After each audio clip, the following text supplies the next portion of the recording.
You got a minute to talk about making comics?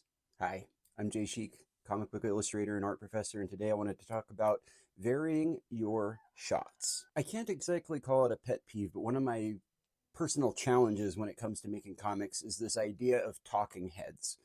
And you see writers run into it a bunch where, it's a comic book page where the characters have to, have a conversation and relay information important to the plot and the story and all of that. And sometimes there's no way around it.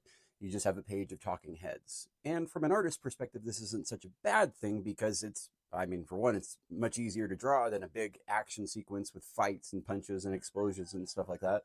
But at the same time, for the reader, it's just pictures of heads from the shoulders up talking.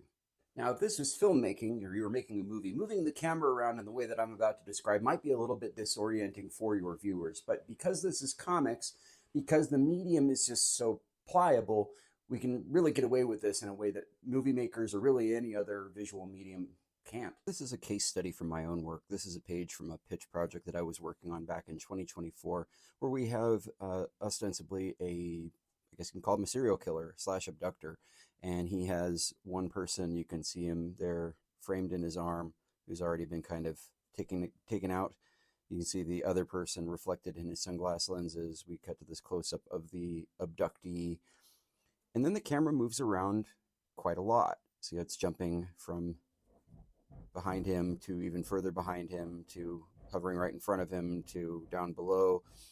And this would have probably been just a talking heads kind of scene, but because I moved the camera around, I was able to kind of open up this kind of claustrophobic venue a little bit more, show us a little bit more of what's going on, and at the same time still convey the conversational content that the writer had intended for the scene. The other thing I'm not the biggest fan of is when I see out of panel and a dialogue attribution in a comic book script, meaning that somebody is speaking in that panel, but they do not appear in that panel.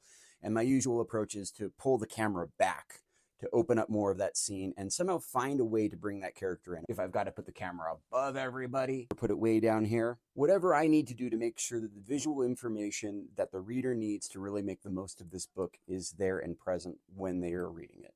But that's what I got for you today. Hope you enjoyed it. Happy comic making, everybody.